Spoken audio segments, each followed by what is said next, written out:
Today's episode of The Mom Game is brought to you by our friends at Gateway Buick GMC at LBJ and Jupiter. I know that buying a car can be stressful, but not at Gateway because their slogan is Gateway's Got It. And just what does that mean? Well, it means Gateway's got a wide selection of new Buicks, GMCs, and GM certified used vehicles, all competitively priced. Gateway's got it. In these busy times, you want a car dealer who makes things easy and convenient. Well, guess what? Gateway's got it.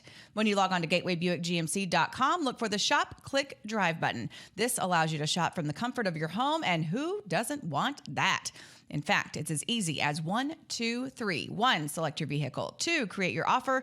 3, schedule your delivery. And on top of all this, Gateway Buick GMC offers complimentary car washes for life. So when you want a dealer who has it all, Gateway's got it. You can find them online at gatewaybuickgmc.com or shop in person at LBJ and Jupiter. GMC, we are professional grade. Experience the new Buick.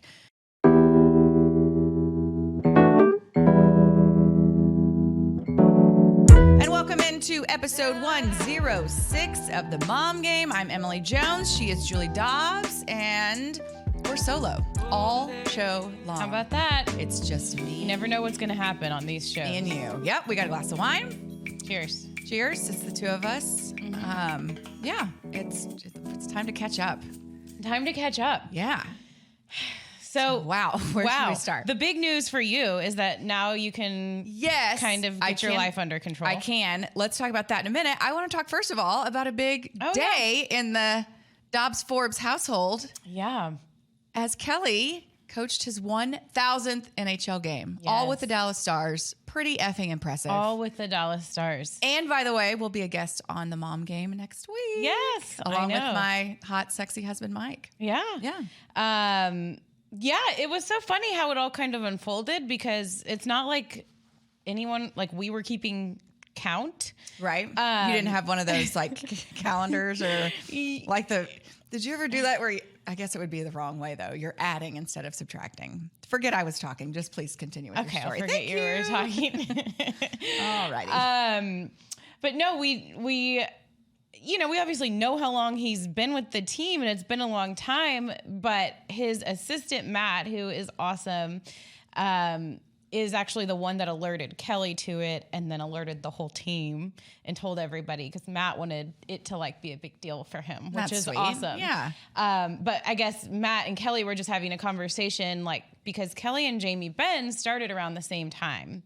And Jamie Benn's like creeping up on 1,000 games, but not there yet because of all the injuries and everything. That player misses a lot more games than a coach.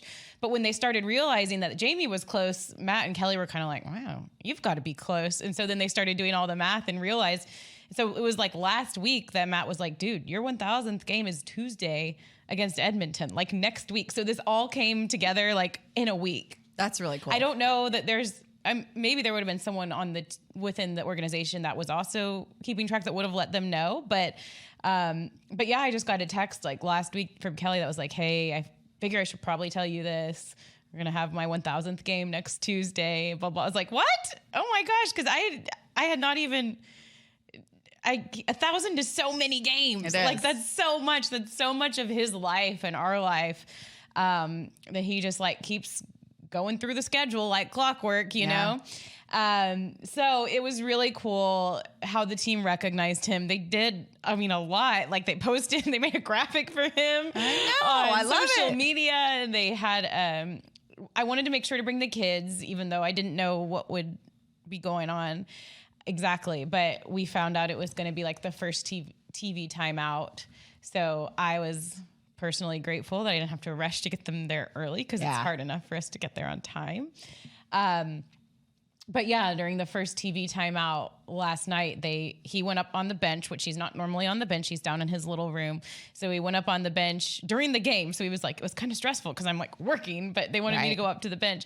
And then they showed him on the Jumbotron and got a big round of applause from everybody in the stands. And I could tell he was just, he's not somebody that really wants that. Right. But that's a huge accomplishment. Yeah. And, I think so many times we don't allow ourselves to be proud of ourselves. I know. Which is stupid. I know. Like he should be so proud. And it's great. Like, and I love to be proud of people. I love to tell people I'm proud of them. Like, to me, that's like, it makes me feel good. And I hope it makes them feel good.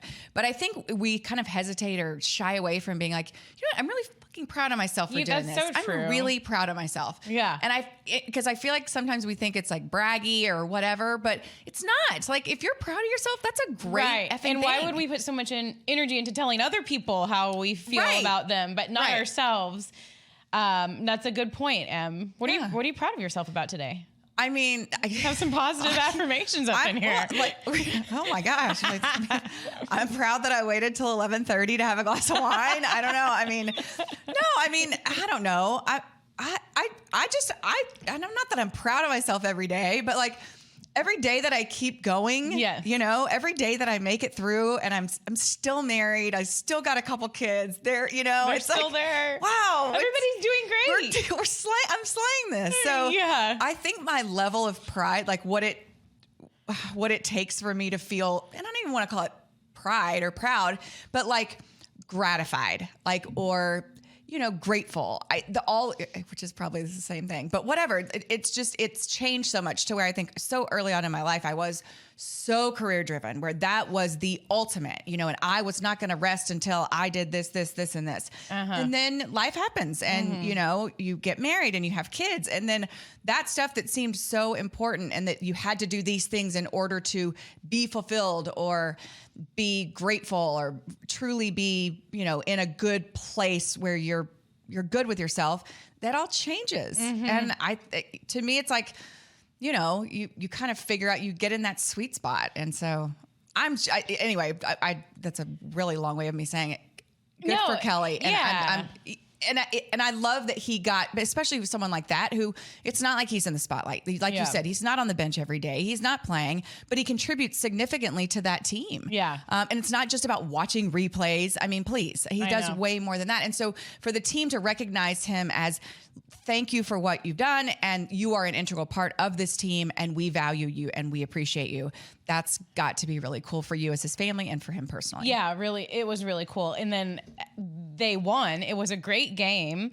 The Stars ended up scoring 2 goals, like back to back. They were down a goal with like 5 minutes to go in the game. And, or no, maybe it was about 10 minutes. Cause that's about when I kind of looked at my mom, because my mom was with me and we were like, let's take the kids home. Cause it's late. They're little. Like, you know, I wasn't really planning on staying the whole time, but the second we started leaving, bam, 2 goals, Rope Hintz and Tyler Seguin, which was his 300th goal for Tyler.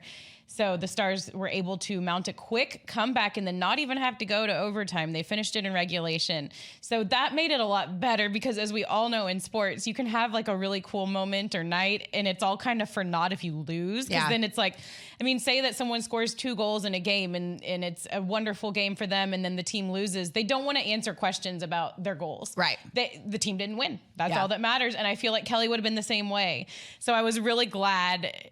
And this team, for whatever reason, like, they always show up for each other, and whether it's a player or a coach, I think that somewhere deep down they dug in. I just do, because they're awesome. These guys, and they've known Kelly for a long time, especially Jamie and Tyler. Yeah. And the fact that Tyler was able to finish off the win, and it was his 300th goal last night.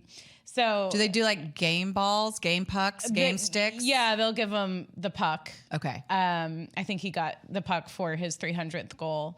What about Kelly? Does he get a game puck? Well, no, but this is what I was going to say. It made it so much more fun, because then they had like the post game celebration in the locker room. And so the Stars, they've had in the past, like the cowboy hat, something else in between this, belt but now buckle. They have, the big belt, and now they have a chain. Ooh, okay. Like a big old chain that they pass around from game to game. It's kind of like the player of the game gets it.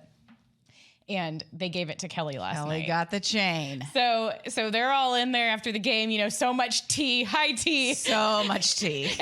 And then they all look at him, and it's kind of like a funny thing they do, where once you get the chain, they all go speech, speech, speech. Oh. Kelly had to give a little speech. He did. Yeah. And so he was like, I dropped an F-bomb. So they edited it out, but they did post the speech the Dallas Stars did on Twitter. So if you're listening to this, you can go to the Dallas Stars Twitter account and see it. But it was cute. Awesome. It was just like, we all believe in you guys. Let's keep rolling. So I feel like it was a really good galvanizing night for the team. Oh, fun. And it was a good win. The win put them back into a playoff spot. Yeah.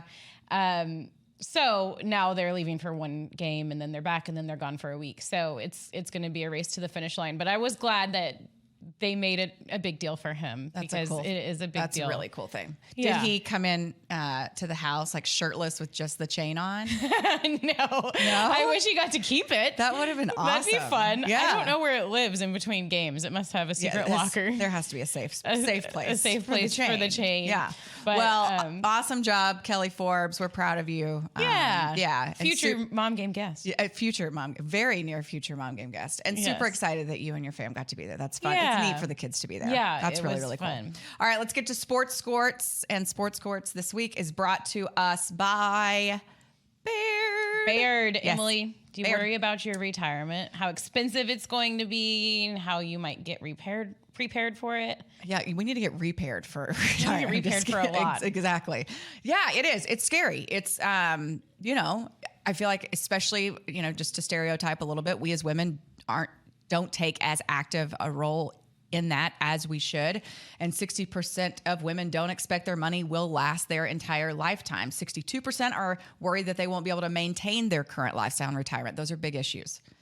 And the facts are just that. They're facts. Women usually live longer than men, but we've generally saved less, and we often have much greater expenses in retirement, which can pose a problem. Right. So this is where Baird comes in. What can we as women do to get the retirement we want? Baird can help with their new women's retirement guide available at women@baird.com. That's women at BAIRD.com. So you can start planning for your retirement today. Yeah. Get planning. At least get involved. Got to have those conversations. For sure. Too many times. And I'm guilty of it. I mean, I know, I'm like, oh, okay, things look good. Yeah. And then Mike's like, if I die, go to this folder. And I'm like, if I die, go to this app. I don't know. It's just. Go to this app. Yeah. Well, I mean, I have because I'm the keeper. Are you the keeper of all the passwords? Oh, Lord, no.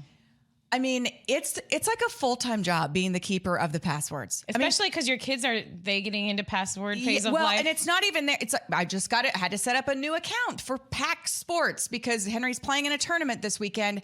And they can't all use the same. Okay, this is another little mom rant. Because I just had to sign up for something too. And Sports Engine, PAX Sports. I'm like, how many services are there that we can fill out a profile for my child? Yeah. It's insane. Well, and my kid's birth certificate is flying around so many websites and so many apps. I've had to upload it so many times. Number, everything, all of the things. So yeah, it's a little much. I like that it's all in an app, but yes, we need one centralized one app. Not to mention the phone storage situation that I'm dealing with. I have to delete apps. Yeah, to take a picture sometime. And then I finally get to a happy place and then I get this, you must download this other app. I'm like, oh, shit. Yeah. So I can't take pictures. I have a app called 1Password, and it basically is just like a secure place to store right down. But my husband does not know his Apple ID. That's really funny to me. He doesn't know his Apple ID or password. So if he wants to download an app, he has to ask me. And which I think is kind of hilarious. Yeah. He's like, what's my... You've got so much scene control. He can't do anything without you. He can't, right. He couldn't run away. And he has no Amazon account. So he uses... Anyway, whatever. But basically it's if I die, here's all the passwords. Here's... Because you have a master password. I'm like, so here's all the password. His is a little bit more. We just got sidetracked, but yeah, his is a little more it's like he's got folder. stuff in line. He's got stuff in line. Yes. But yeah, I need to be smarter. I need to know more. Yeah. I feel like. Me too. And I like when, just to wrap up with Baird, that they put it in a nice little handy guide for you. Yeah, for sure. And they can also help you out with private wealth management, asset management, investment banking, public finance, and more. Well, and two, if your husband isn't OCD like my husband about the financial scene, and maybe you need to start this conversation. Maybe you need to be the one that's like, honey, what are we doing here? Let's get our scene in order. So anyway, okay. That's our encouragement. Sports. Yes. It's Sports, baseball. sports. Yeah.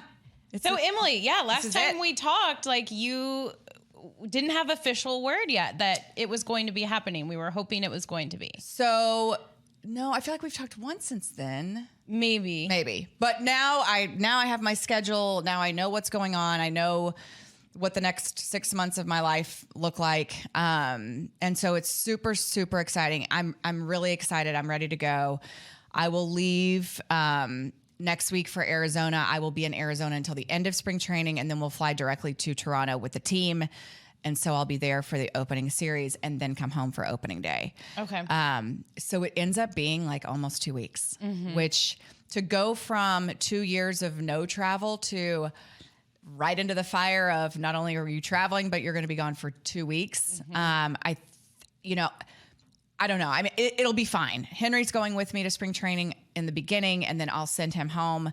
But so will he just follow you around for all your stuff? Yeah. Oh, yeah. fun. And my mom goes. Oh, okay. And my nephew's actually going to meet us there. Oh, good. So it's just he's at the age now that it's just like whatever. He'll go work. Tony Beasley, our hitting coach or our third base coach, he'll work with them, and he'll get in the cage a little bit and have fun. I mean, he loves going, and he's missing like 3-4 days of school. Say. Yeah, but that'll be worth it. Yeah, it's worth it. And so, and it's no one got to go last year. So anyway, I'm excited. I'm ready to go. I do start having anxiety about the childcare calendar, and, I've got 2 days off, or like 2 days with, no games in Arizona. And then I have 2 days in Toronto before we start the season, like off days in Toronto. And I'm like, I'm just trying to figure out how to not drive myself crazy. You're probably not feeling like I'm going to go sightseeing and go see all about Toronto. I would go run. Yeah. I love running. But it looks like it's going to be really cold there. Yeah. So anyway, I'll figure something out. That's the only thing that kind of stresses me out. With your computer, you can be productive. And I'll shoot. We're going to be shooting shows from the road. That's going to have to happen a little bit more frequently than it has before, because I've never traveled since we started the show. Yeah. I've always I've never been on the road. Wow, really? Since we started. Because we didn't travel. Because it was right before we didn't travel in 2020, and we didn't travel in 2021. How funny. Isn't that crazy? Yeah. So, yeah. Well, yeah. So we'll make it work. It's going to be fun. The mom game can emanate from wherever Emily is. It can. is. Thanks to and the I'll wonders. hold it down here in the studio. Thanks to the wonders of Vocal Media. We can do whatever. Yeah. Okay, so what about the team, though? So I'm excited. So I'm super stoked to get around, especially the new guys. Obviously see the guys who are returning. But, to get to know Marcus Simeon, get to know Corey Seager. Have you met them yet? I did briefly. Yeah. But those are those are benchmark players. Those are staples of an organization. And so I'm super, super stoked to kind of get to know them a little bit better, see the chemistry in the clubhouse, the dynamics, how things are kind of evolving. And, hopefully that's a quick process since it is such a new roster. But yeah, I'm excited. I always get excited this time of year. And, I think that when I don't, that'll be a clear indicator that it's time to, hang them up. But I'm really looking forward to it. I think it's going to be as normal as it's been in the last 2 years, as far as, clubhouse access, traveling with the team, all that kind of stuff. So I'm excited. I'm super stoked. I can't wait. And so we'll have some fun things on social media and stuff. I'll try to do some fun things on the mom game. Yeah, for sure. And it seems like when last season ended and we were talking about everything that you kind of wanted the team to try and do in the off season, they were able to do by they still adding need those some two pitching. guys. Yeah, Okay. they still need some pitching. But you've got a bunch of young guys that have potential. They're just not major league proven. You do bring in like a guy like Garrett Richards, which is definitely a step in the right direction. It's just your rotation has to be so deep, because guys are gonna miss games. Like, it's just inevitable. And you kind of juggle with, is this guy ready for the big leagues? Do we put him up here? Is he going to get his brains beat in and his confidence shook forever? Or do we think he's got what it takes to kind of fight through it, learn at the big league level, be around the big league guys? So that's just kind of something that the front office has to deal with. And, we've got a lot of legitimate young prospects. I'm just not sure how many of them are ready for the big time. Mm-hmm. Yeah. Can you talk to me about this spring training score that was 25-12? Yeah. So what was that? I was like, what am I seeing here? I know. And it was like 4.5 hours long. It's like uncle. But yeah, I mean, it's spring. I mean, that's all you can say is like, you can't ever, like the worst thing you can do in a spring training, like, especially with pitching, is to look at a box score or look at a guy's numbers too closely. Especially but 25 is a lot. 25, they're right. And that's great. Right. So you can take it there. The bats are here we go. Working. I feel like they're more valuable on the offensive side, but on the pitching side, so many of those guys are like, I'm working on my cutter. I'm working on my whatever. I'm working on working on their pitches. And so it's like realizing I'm going to give up whatever, but I got to work on it against live hitters who are legitimately trying to get the ball in play. You know what I mean? Yeah, it's the only time you can get that practice. Yeah, but I will say this, I feel like, and I know this won't happen, but starting spring training, you know, when they did, I feel like is such a great time. Like, I feel like they can, I mean, I wish they could make that permanent to where, you know, spring training doesn't start until, you know, the second week of March. Yeah. Because those guys would have already been there for, you know, 3 weeks, some of them a month. Oh, wow. Before. Wow. And I That's feel a like long it's a long season. There's so much, and, you know, and I understand the whole building up of, you know, building up the arm and, you know, all that kind of stuff, especially on the pitching side. But there has to be a way to work it that's like, okay, 2 weeks before you report, you do X, Y, and Z, and then let's all report on, you know, even if it was March 1 instead of February 15 make it a little more whatever. Efficient. Right. I mean, listen, it doesn't affect me either way. I go to spring training for, you know, a week, 10 days every year, so whatever. Yeah. But I just think I kind of like it. And I know it'll be fun for you to see all of your people again, and like Woody and JD and everybody. Yeah, they've become like a family. I got a call from Mason McKenna, who is one of the clubhouse attendants, and he called and was like, "Hey, so we got a case of wine here delivered for you. Is this yours?" And I was like, "It's mine." He was like, "What do you want me to do with it?" I was like, "Just keep it there until I get there." And then I was like, "Do y'all miss me yet?" And he was like, "Why are you having wine delivered?"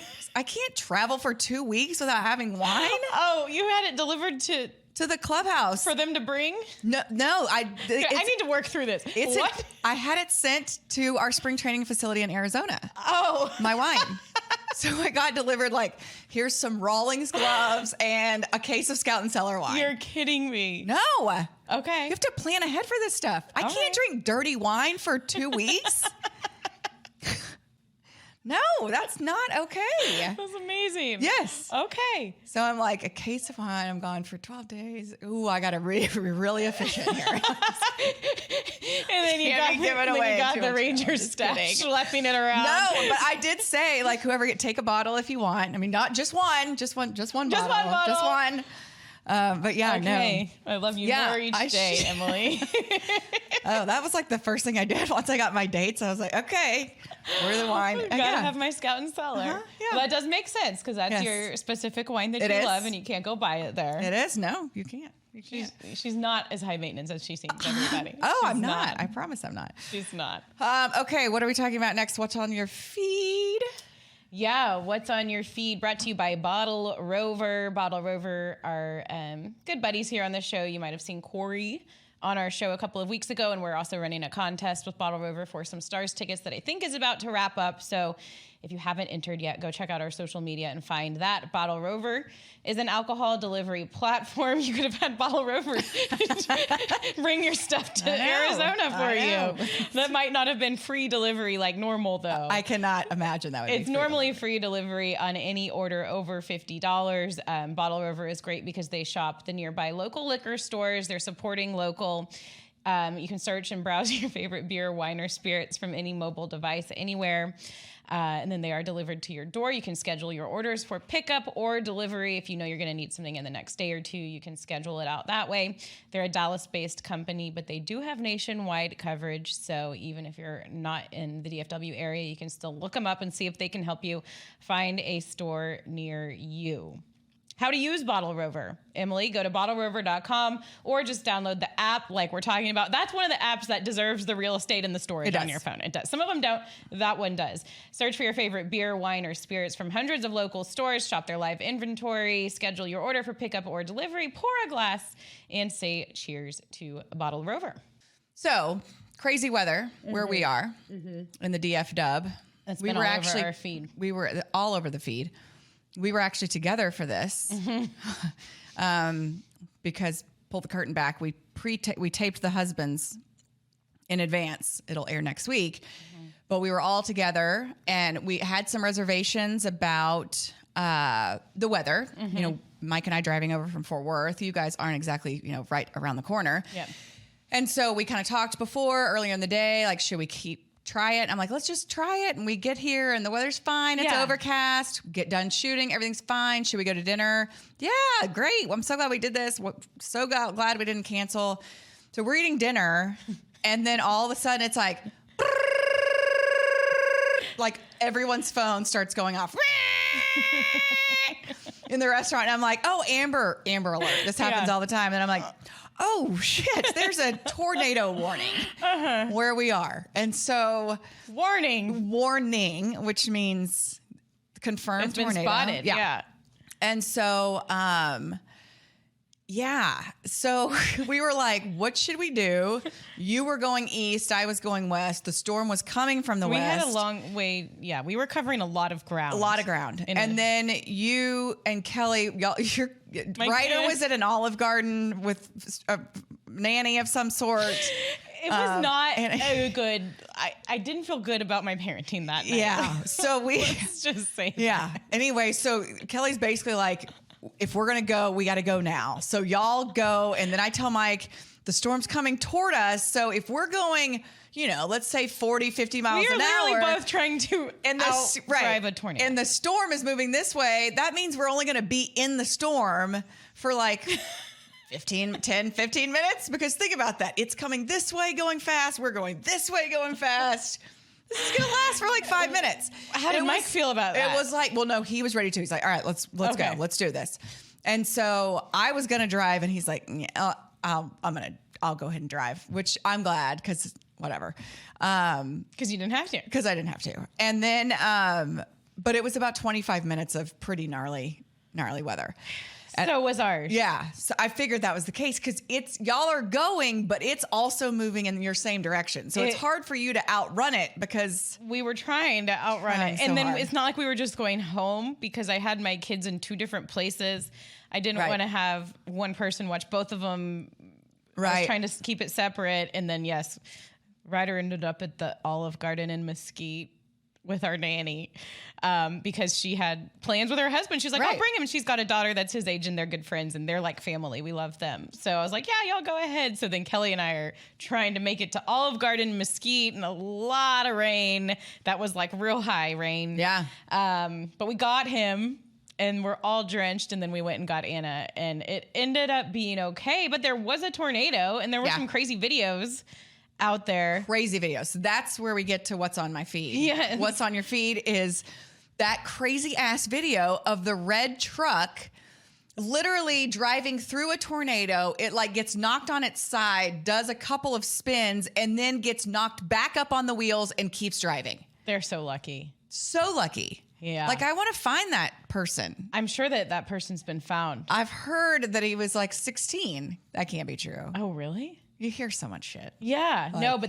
it's funny when you see the life of a video going viral. Like you see it posted here because it's local and then all of a sudden it was like everywhere. Everywhere. But I always forget about how freaking crazy March is here. The weather. It is. Like I always think we're like almost spring and this happens every year. It's always March. It's always March. For sure.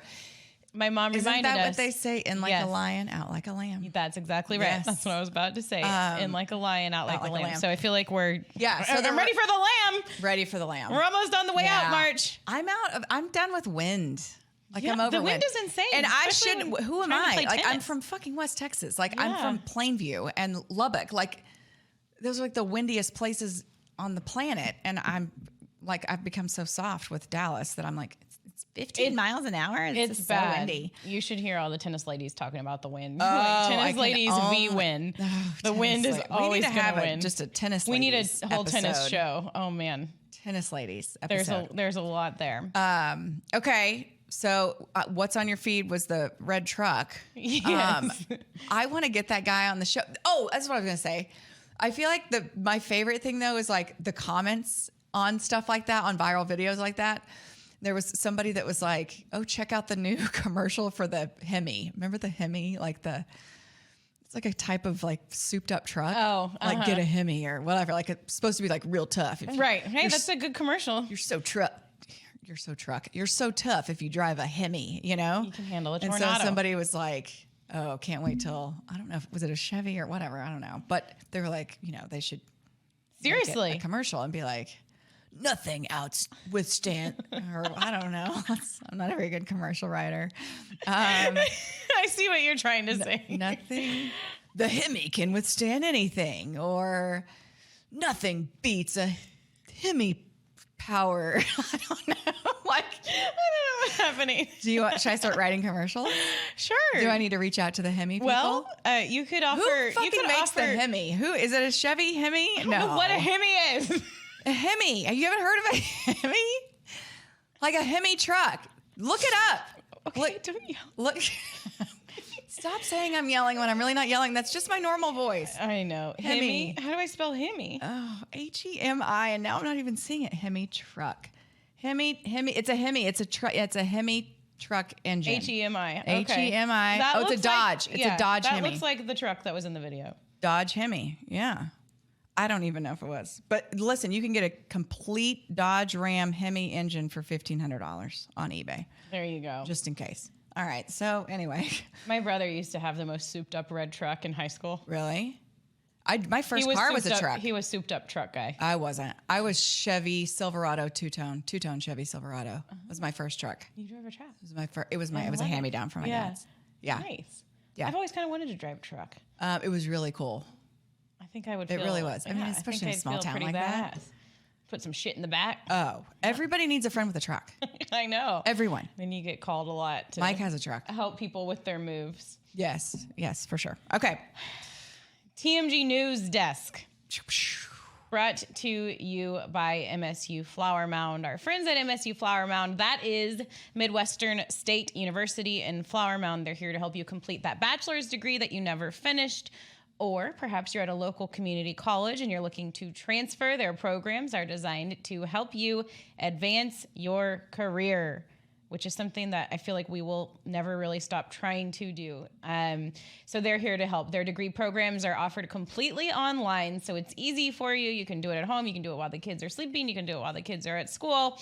Or you can do it as you already have a job that keeps you away from the house. You could do it at night, that kind of thing, if you're trying to plan for the future. So it is great for the working mom or the adult learner. They offer programs in things that people need, like nursing, respiratory care, radiologic sciences, teacher education, human resources, and much more. You can complete your degree in as little as 3 semesters up to 2 years. So it's not the full 4-year deal like you might be thinking. Although their courses are offered online, they have a dedicated team and campus located in Flower Mound for all your in-person student services needs. That is msutexas.edu/Flower Mound. Tell our friend Randy that the Mom Game sent you, and he will take care of you. Thank you to MSU Flower Mound.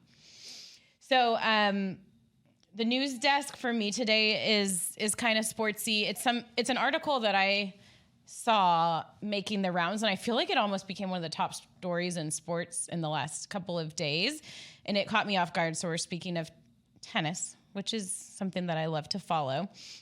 I don't know like this girl super well, but I know that she was the world #1. Did you see this? Okay, I did. I just kind of wanted to talk about it a little bit. I don't know that why have I not, I mean, I guess I've heard the name. Yeah. But like when I think of women's tennis, it's I think because she's Naomi Osaka. Yeah, who's also and then has her own things going on. Anna Kournikova. Well, she's long gone. I don't know many. Martina Navratilova. There you go. Chris Evert. Yes, Lloyd. yes, they're all quite retired. Billie Jean King. There you go. Okay. This is surely you know, like the main Serena and Venus. Yes. Which, by the way, I want to see that movie. I heard it's really good. King Richard. Let's do that for a project. Movie project? Yeah, because let's do that. It's very applicable to our show. Yeah. And parents of kids who are really good at a sport. And how you should handle them. So you could do that in Toronto. You can watch a movie when you have your 2 days. That's 2 hours. Let's see what I'm going to do with the other 48 I have off. There you go. So Ash Barty was the world #1 women's tennis player. She was 25 years old. She is 25 right now. Yes. #1. 25 years old. Australia. Okay. She's coming off of a win at the Australian Open. So a Grand Slam win. It was her 3rd Grand Slam singles title. So she's the person that people were saying is like the up and coming, like someone that can challenge someone like Serena, somebody that could.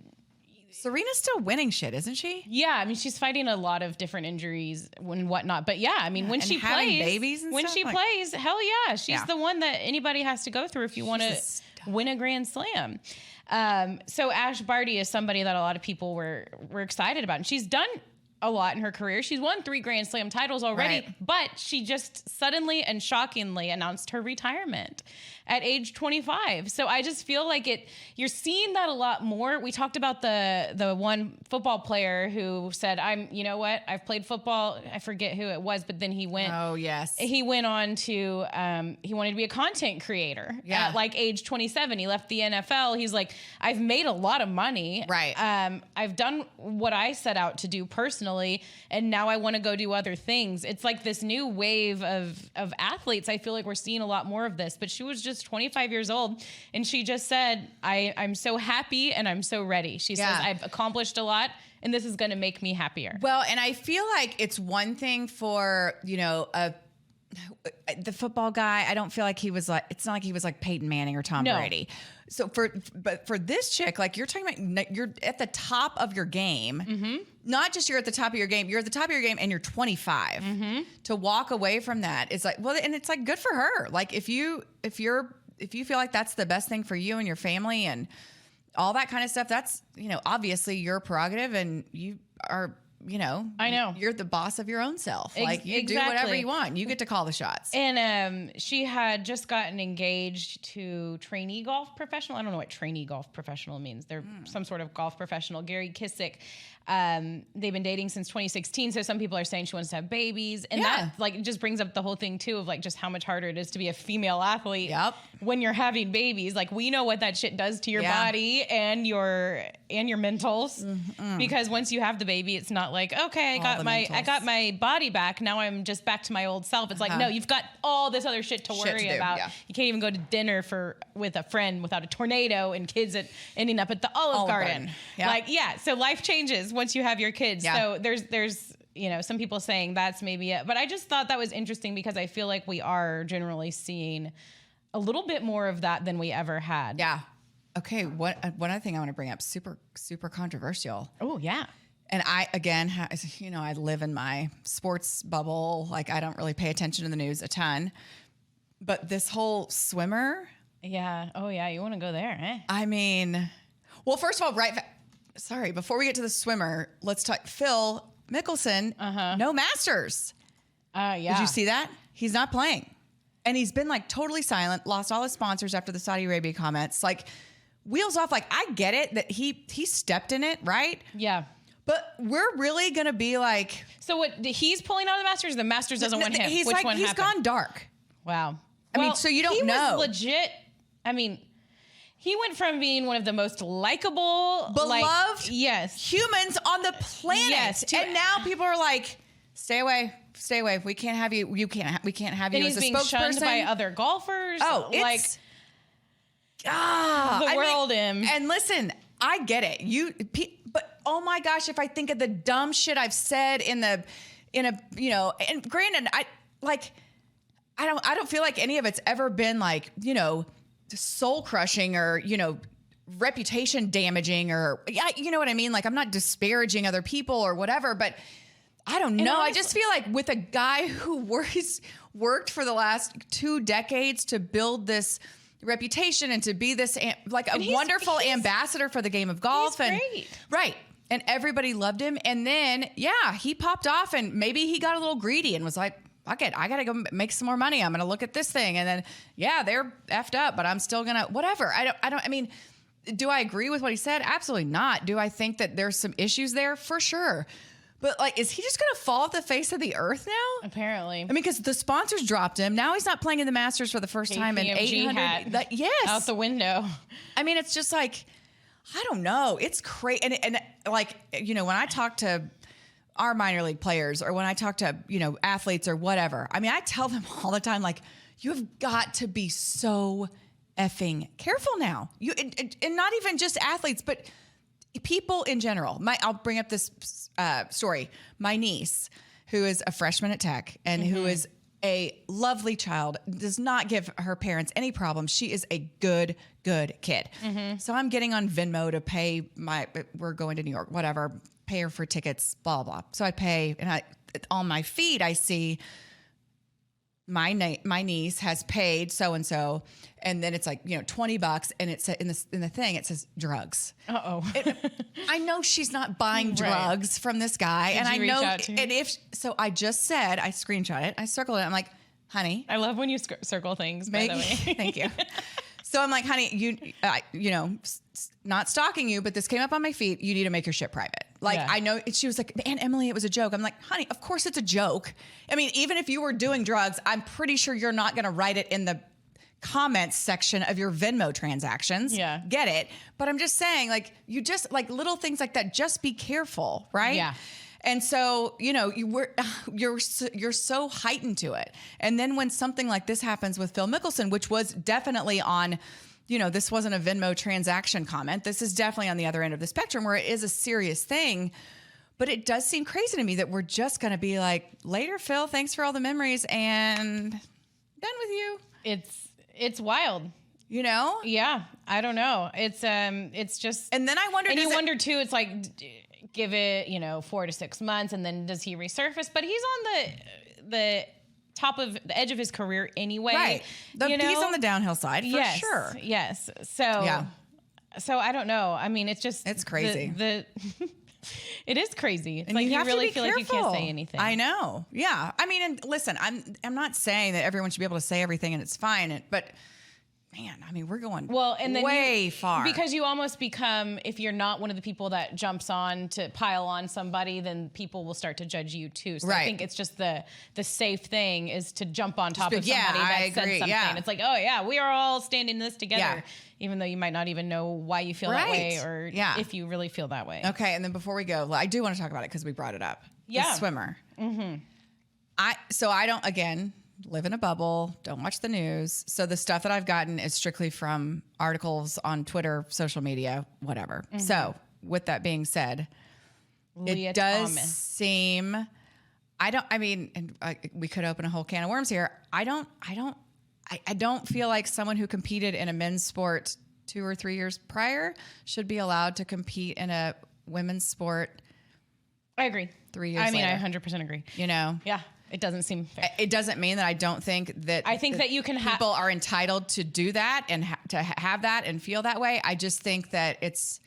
I don't know. I have a problem with that. Well, and I think where the line's getting blurred, it's like I feel like you can have a stance on those athletes competing in sports that is separate from how you feel about those people. Sure. And how you, but the people who are getting angry about it all are saying it's all tied together. It's not. I know. My thing is, if you want to get all the surgeries, do all the things, if you feel like that is what you were born to be, get after it. Mm-hmm. More power to you. Like I got enough shit to worry about in my 4 walls.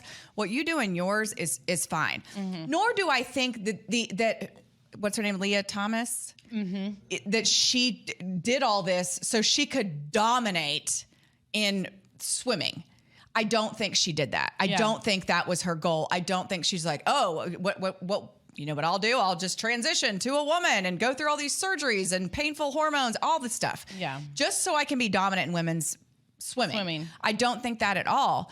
But I do think that there is, something that's not competitively balanced in that situation. Yeah. That you kind of have to draw a line. You have somewhere, a huge advantage. And if if you're the parent of a daughter that's been working really hard her whole life to try and succeed at a sport, and then all of a sudden she's faced with this situation, like I would probably feel really uncomfortable with it all. And it is, like you said, it's pretty defeating for somebody that wasn't the opposite sex. Yeah. And it's a dicey subject because, like you said, people blur those lines. Yeah. Like, to me, that's not a blurred line. To me, it's like what you want to do with your body, what you want to do with, all that is who you want to marry. Get after it. Mm-hmm. As long as you're not harming others, as long as you're, whatever, and that goes for anything. Yeah. Like, I'm just like, do what makes you happy to get the most out of this life, whatever that is. Right. As long as it's not harming someone else. Be your true self. Be you. Whatever. Without a doubt. Yeah. But when you cross into this where it starts like affecting other people and it's a different type of situation, then it's, I just feel like it's not right. It just seems like at the core of it, it's just unfair. Right. To the athletes. And life isn't fair, but we can at least try to make it as fair as we can. Yeah. Yeah. True that. Okay. How's kids' sports life these days? Henry's got baseball firing up. Yeah. Hardcore. I just found out we were trying to plan a dinner for Saturday and he's playing at 8:15. Yeah. PM. Ryder has like 3 different sports going on, and they all decided to have 9 a.m. Saturday games. So guess he has to pick one. But at least you get it over with. No, but he can't do them all because of the conflicts. Okay. Yeah. You know what I mean? Yeah, I do. And I'm still just reeling over this 8. It was supposed to be my farewell to the off season. Already made reservations.